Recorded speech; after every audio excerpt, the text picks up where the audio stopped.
Here I have for you, kids, something new again, something old at the same time. You'll understand once I open this. Here we're on The Lion King 2, Simba's Pride. Enemies become friends. Simba, king of the Pride Lands, was nervous. He couldn't help worrying about his young daughter, Kiara. Today, for the first time, she would explore the area on her own. Simba knew that many dangers awaited her. Kiara bounded from the den excitedly, but before she could scamper off, Simba stopped her. "I just want you to be careful," he warned. Okay, the cub replied.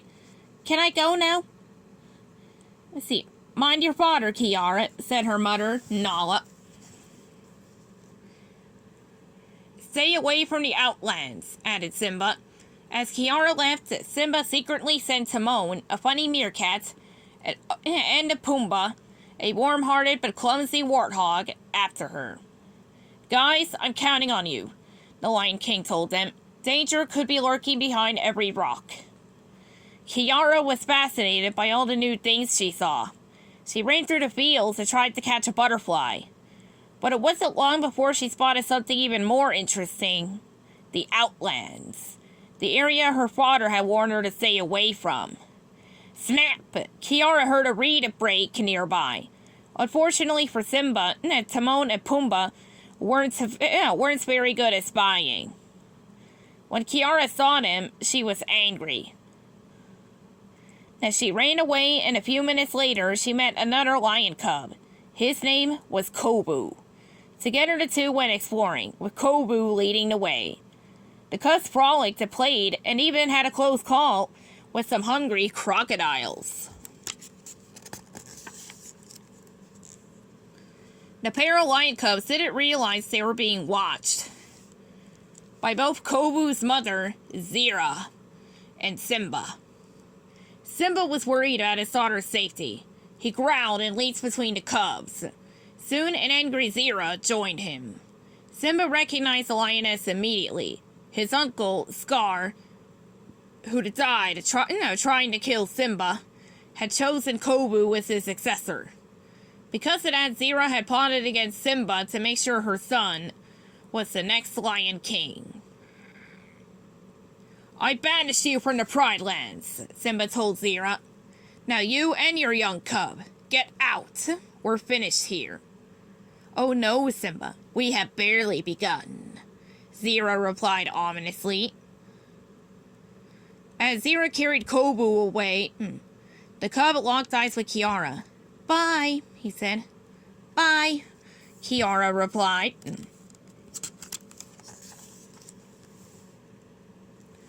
Time passed, and Kiara and Kovu didn't see each other. Kiara grew strong and sleek, but Kovu changed even more. Zira had trained him to hate Simba and the other lions of the Pride Lands. One day it was time for Kiara to go on her first hunt, alone. "Daddy, you have to promise to let me do this on my own," she pleaded. Simba reluctantly agreed, but as Kiara left, he secretly sent Timon and Pumbaa after her. Simba knew that the outsiders were watching, waiting for a chance to avenge Scar's death. He didn't want them to hurt his daughter. As Kiara peered down the hill toward the plains, she spotted a herd of antelope. Her first hunt had begun. The lioness crept closer, then, snap! A twig broke under her weight. Kiara watched as the herd took off, quick as lightning.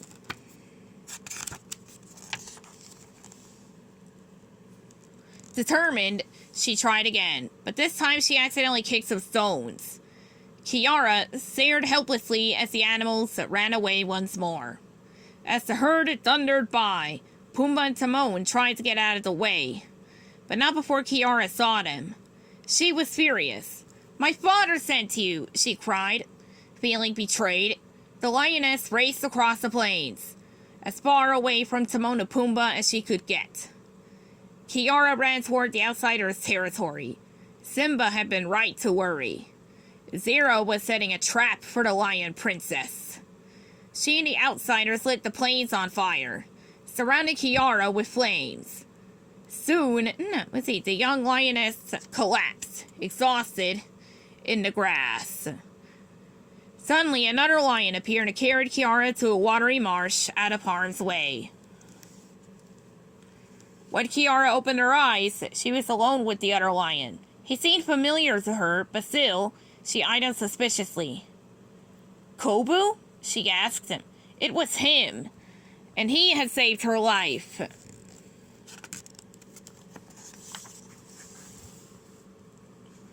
Moments later, Simba arrived on the scene. A kovu asked to join his pride, claiming he had left the outsiders. But in truth, Kovu had only one thing on his mind: getting rid of the Lion King. Because he had saved Kiara, Simba reluctantly allowed Kovu to return to Pride Rock. From a distance, Zira gloated. She knew that as soon as Kovu was alone with Simba, he would kill him. The next day, though, Kiara unknowingly interrupted the evil plan. Excited to spend time with her childhood friend, she persuaded Kovu to give her stalking lessons. Watch the master, Kovu said, and learn. Trying his best to show Kiara how it was done, Kovu raced up a hill and pounced toward Timon and Pumbaa, who were shocked. The silly pair had been chasing a flock of birds who were eating all the best of bugs. Timon and Pumbaa asked them to scare the birds away. Kiara let out a loud roar and started running after them. Kovu followed, but he didn't understand. Why are you doing this? He asked them. Kiara laughed. For fun, she exclaimed. Kovu had never done anything just for fun before.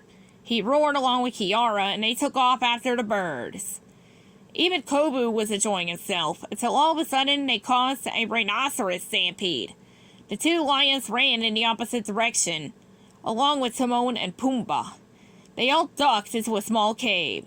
Laughing, Kovu had never had such a good time. That evening, Kovu and Kiara lay in the grass looking at the stars. Kovu felt very close to Kiara, but he was torn by his loyalty to his mother.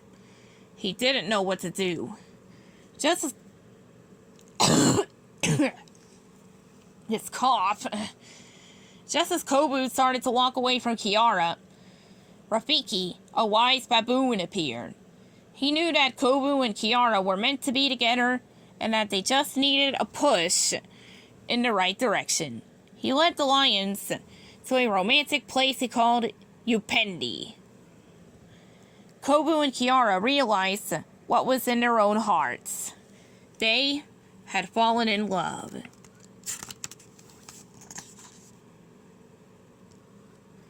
After the couple returned from Upendi, Simba noticed a change in Kovu. The next day, the Lion King took him for a walk and told him the truth about Scar. How he'd almost taken over the Pride Lands by killing Simba's father, and then almost let the lion starve to death. Scar couldn't let go of his hate, and in the end, it destroyed him, said Simba. I never heard the story of Scar that way, admitted Kovu. He couldn't believe how wrong he'd been.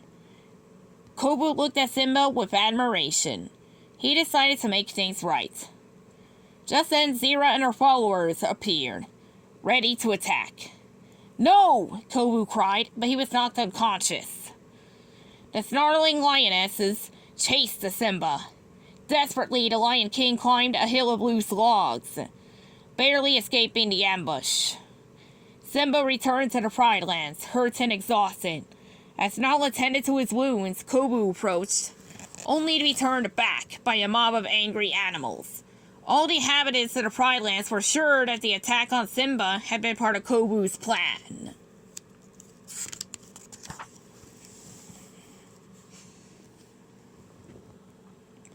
Kovu tried to explain, but only Kiara believed him.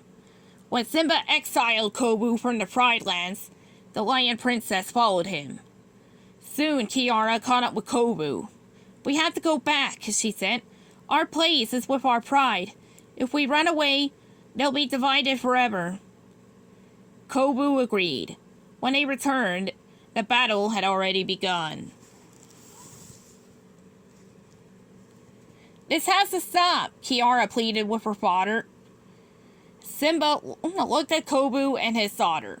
He knew that Kiara was right, and that they should choose peace over fighting. Even Zira's followers agreed. Zira, however, was still angry. In a final attempt to kill Simba, Zira fell into a raging river. Kiara tried to save her, but Kovu's mother was swept away by the current, taking with her all the hate that existed between the two prides. The animals of the Pride Lands finally lived in harmony. Nala and Simba warmly welcomed Kovu's pride. Together with Kiara and Kovu, they rejoiced in the newfound peace across the land. The end.